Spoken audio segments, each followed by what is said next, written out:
Welcome to Sports Medicine Weekly on 670 The Score, your on-air resource for fitness, nutrition, and injury prevention and treatments for today's weekend warrior and professional athletes, with renowned specialist of elbows, knees, and shoulders, Dr. Brian Cole, along with other health and fitness leaders, and your host, Steve Cashel. Sports Medicine Weekly, heard every Saturday morning at 8 a.m. right here on 670 The Score. And here we go, another edition of Sports Medicine Weekly on this Saturday morning. Hi, everyone. I'm Steve Cashel, Chicago Bulls radio host, joined as always by my co-host, Dr. Brian Cole, head team physician with the Chicago Bulls, also one of the team physicians with the Chicago White Sox. He is a sports medicine specialist, orthopedic surgeon at Midwest Orthopedics at Rush. How are you, Dr. Cole, this morning? I'm doing great, Steve. Fantastic. Hey, our opening, we got a lot to do, so we're going to get right to it. We're going to talk about the Tissue Procurement Agency right here in the Chicago area, Gift of Hope, and I know they're instrumental in your practice of orthopedic surgery. Yeah, right? To cut to the chase, the part of the reason we are so successful is that we can predictably place tissue for our patients, and we are an organ procurement state.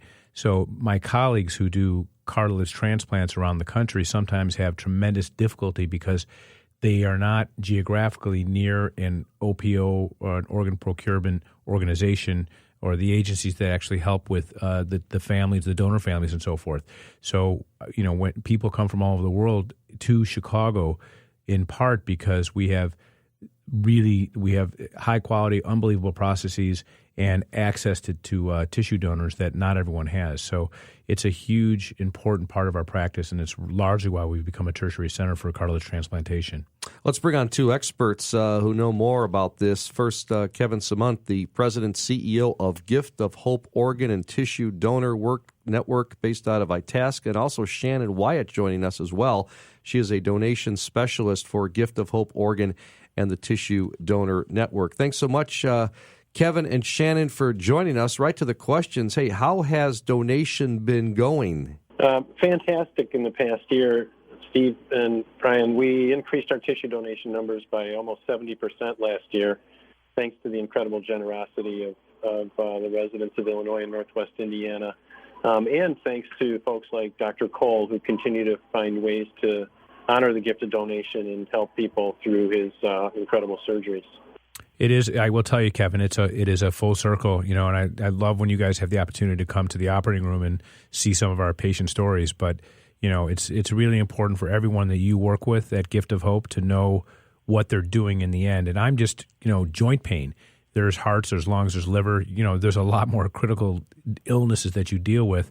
But that being said, when you have a musculoskeletal problem and you can't be active and you have pain, it's an unbelievable game changer. And I have hundreds of success stories due to the work that you guys do. Well, and that's really the key for us, is having those success stories. When we meet families on the worst day of their lives, they've lost the most important person in their lives, we get a chance to rewrite that story. And when they say yes to donation, they give us this tremendous gift, their loved one. And all they ask is that we honor that gift and make something good happen for somebody. So, you're right. The ability to work with incredible physicians like you and the transplant docs on the organ side gives us that chance to honor those families and give them a living legacy. Yeah, interesting that you said giving the gift to families. Can you explain more? What do you guys mean?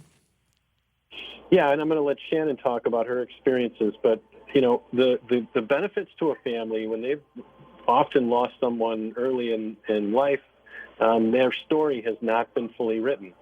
And the act of saying yes to donation and the ability to create a legacy for that loved one really changes the end of that story from one of total tragedy to triumph. And that's what I mean by saying giving the gift of donation. It truly is a gift to the family. Shannon, what can you add to that? Do you have a story to tell?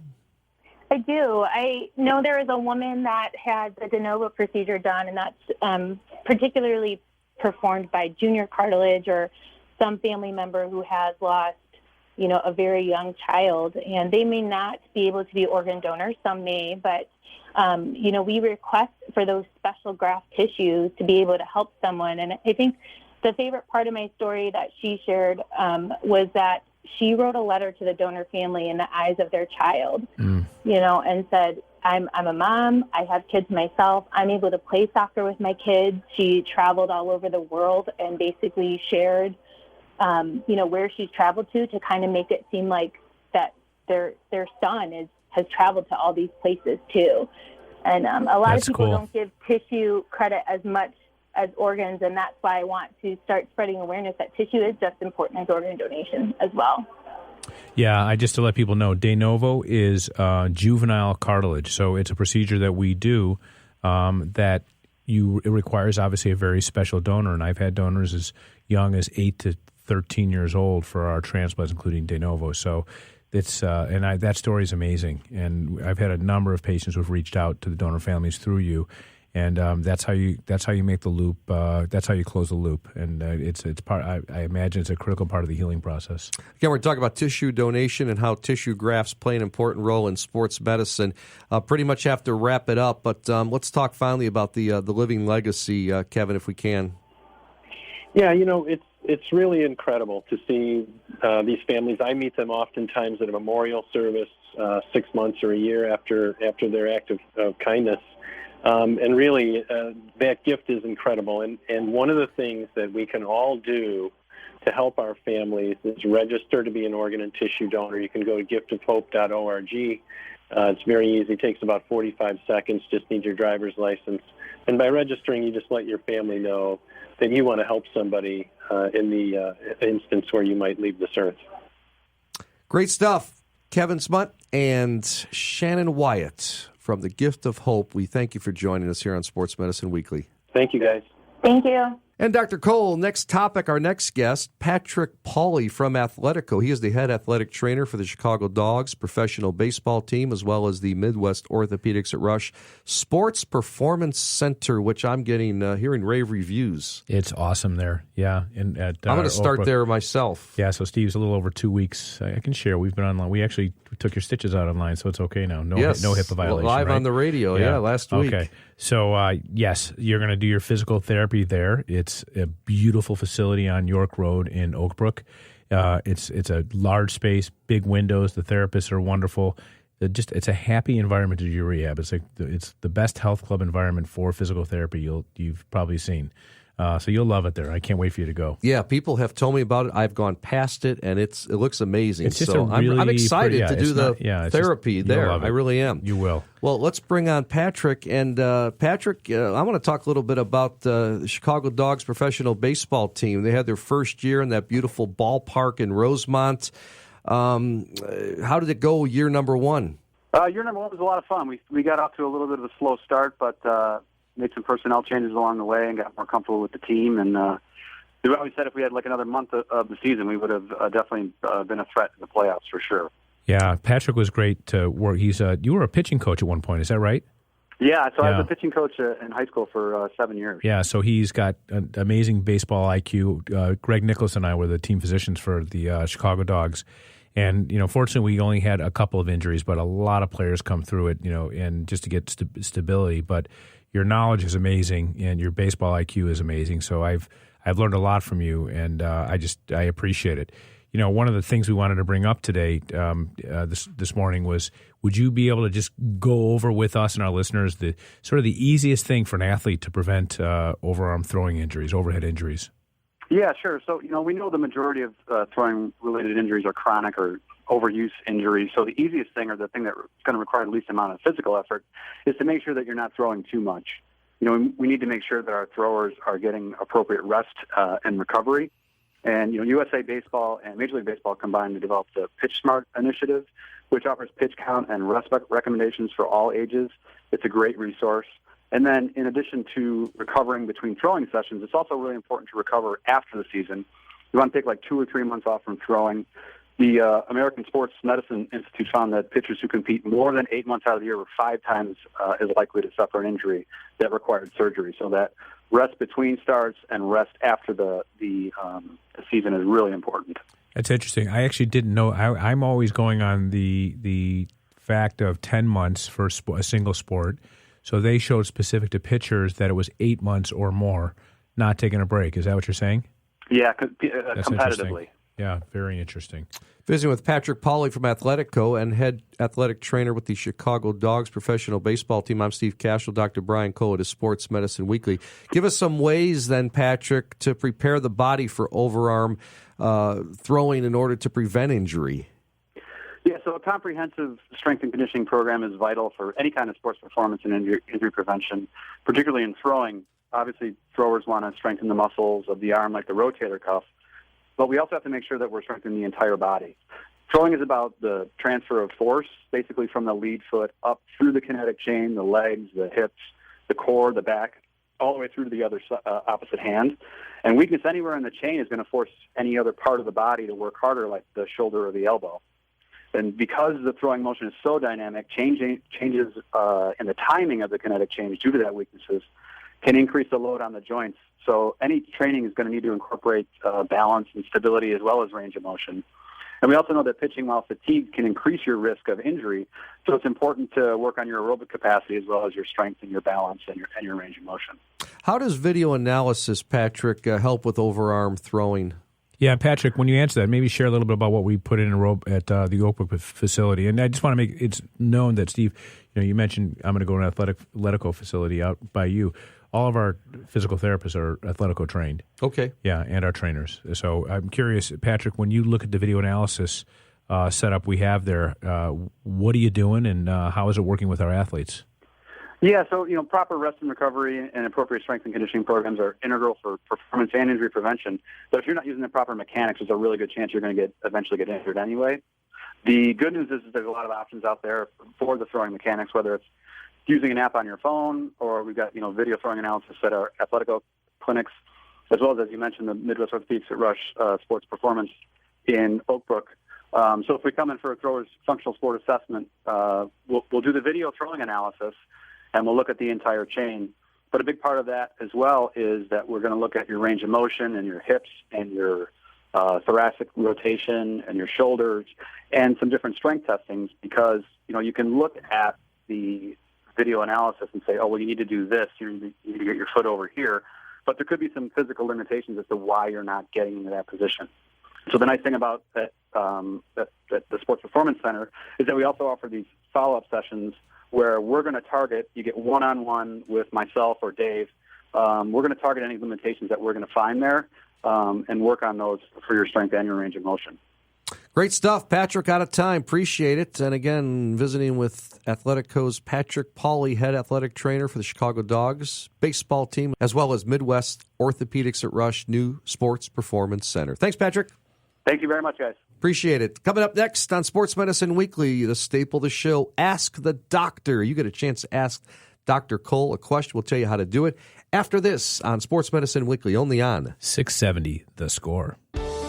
You're listening to Sports Medicine Weekly with Dr. Brian Cole and Steve Cashel on 670 The Score. Net proceeds from our show, Sports Medicine Weekly, go to support orthopedic research at Rush through the liveactivenow.org fund. This is Sports Medicine Weekly, Chicago's premier sports medicine program. It comes your way each and every Saturday morning from 8 to 8:30, only on 670 The Score. Our producer, board operator, Shane Reardon, coordinating producer, as always, Teresa Ann Seeger, with Dr. Brian Cole, the head team physician of the Chicago Bulls.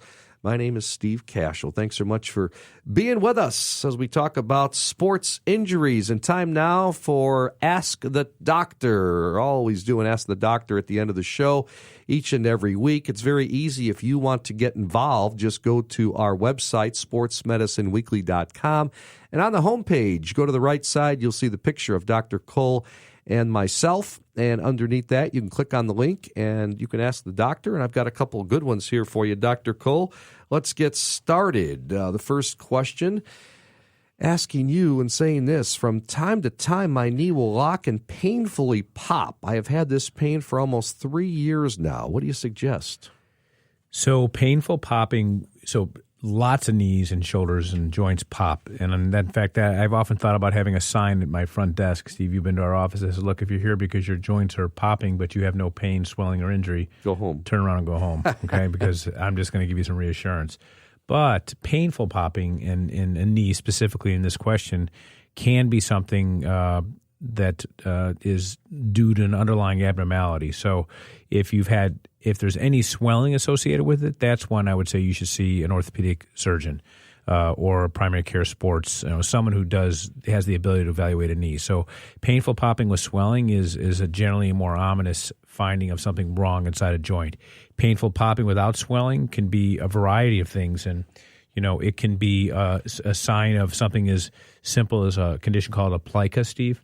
A plica is when there's this band that we all have in our knee. Like when we're in the embryo, our joints are sort of compartmentalized, and there's these membranes that sort of divide it into compartments. And then as we develop in our, in utero and so forth, these membranes go away, but sometimes they incompletely go away and they leave a shelf of tissue in the joint. Really? And that can become painful as an adult. Everyone's got one, but most people are not bothered by it. So a painful plica can cause popping in the front inner side of the knee. That's one source. Another can be a meniscal tear. That's usually along the joint lining, but that's more often associated with a known traumatic event or swelling. It could be a cartilage flap. The surface of the joint could have a flap of cartilage. Those are probably the three most common sources of painful popping. Some type of cartilage problem, the articular cartilage, some type of meniscus, the other type of cartilage, and or this plica, which is a band of soft tissue. Those are probably 1, 2, and 3, respectively. You should get it checked out if it's limiting your ability to exercise. It's not that it's dangerous to ignore. Most of the things I deal with are not dangerous to ignore, and I use that a lot as reassurance. The real issue is the pain at a level that's dissatisfying to you and you can't remain active, and that's the time that you want to seek action. All right, next question. Dr. Cole, and this happened to me, so this is interesting. This person wrote this in. I have pain at night with my shoulder. It gets tight. It wakes me up during sleep. What is it? Night pain is really fascinating because it's the number one complaint that will move the needle for someone to have significant treatment. When you can't sleep because of joint pain, that's the time most people say, you know what, I've got to go see a physician for help. So we don't entirely know why it happens. We just know the conditions that cause it, okay? My theory is that, during the day you're active, you're moving around, your stiffness is kind of worked out of your joints. You have synovial fluid, joint lining, and all your joint fluid in all your joints because you're using your joint. And it sort of conditions, it's like lubricated. It's like having a piston that's moving up and down in a manifold, right? That's moving smoothly and doesn't have any resistance. And plus you got lots and lots of external stimulation. You're not able to focus on one thing physically. When you sleep at night, you're usually not moving around. Things have this propensity to get stiff. It's like this glue or gelling phenomenon that happens. And so joint stiffness becomes more prevalent. You're not seeing a lot of external stimuli. You're not walking around moving, you doing things, thinking and being active, but you're kind of just laying there, and you have not a lot of things that detract from your susceptibility to feel a joint problem.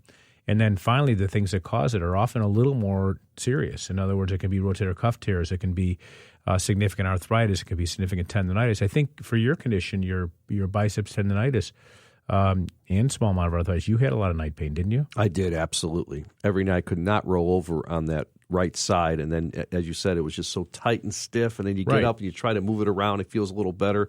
I'm a good sleeper. I go back to sleep. Right. Let me ask you a question. Yeah. Were you able to fall asleep and then you were awakened? Yes. Yeah, that's what I think happens. Yep, it's absolutely. not that you can't go to sleep, but you wake up and you're like, oh my gosh, I can't move it. It's stiff. Right. So I think that it's that gelling phenomenon that leads to a lot of it. So when people say I have night pain, I always have to ask, when do you have it?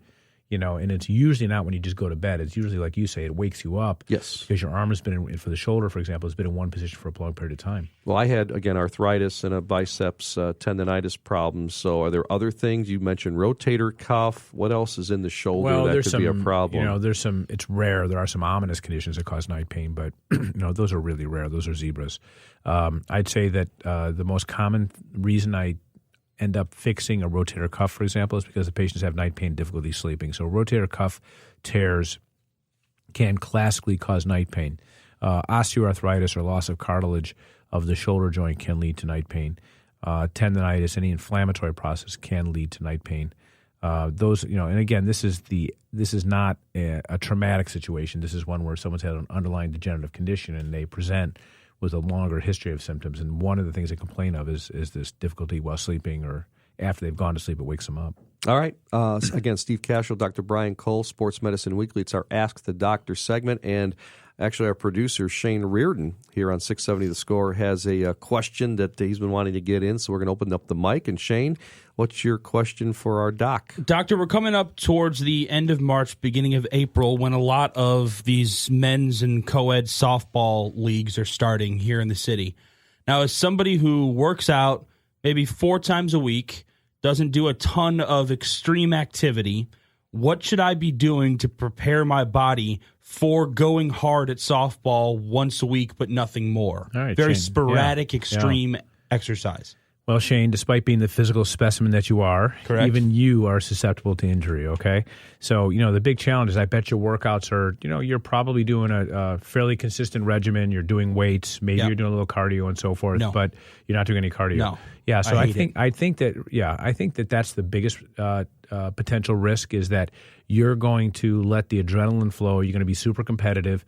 You probably don't need to be getting in shape to hit a softball. No. But as soon as you hit that ball, you're going to take off to first base, and the first thing that's going to do is you're going to pull a hammy. Okay. So you doing some type of higher intensity training, even for short periods of time, burst training, if you will, to work on slow and fast twitch muscle fibers can probably be the saving grace to prevent it. Because what happens is you sprint and then you slow down and your muscles are still lengthening. It's called eccentric lengthening, where the muscles contract and lengthen at the same time against load. And that's when guys like us pull hamstrings. I can tell you I stopped doing the turkey bowls on over Thanksgiving a long time ago, because every year I would go and you sort of forget. You think you can do what you did before, and you try to do exactly what you used to do when you were younger, but you haven't trained at all.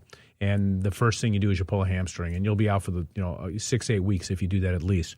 So I would say I would advocate that you start practice what you're going to be doing. We say, play the sport to play the sport. So in our throwers, you throw the ball. You may do it at lower intensity, shorter distances, but same thing for you're going to be sprinting around the bases. I would start doing those things, but you ramp up slowly. Don't kill it initially. First your pants, then your shoes, right? Yeah. But I would say that's your number one thing. Now, can I just avoid sprinting around the bases by hitting a lot of homers? Yeah, if you just hit it out of the park, it's a moot point. We don't even have to be doing this, So thank you. All good that way, and you can be on my team. Dr. Cole, we've got a couple minutes left. What are you seeing on the women's side, the girls' side, the female side, with coming into your office now that we're starting some spring sports? I will tell you, it's still ACLs. Is it? More females than males with the ACLs, right? Last Thursday, 5 female, no male ACLs. It's crazy.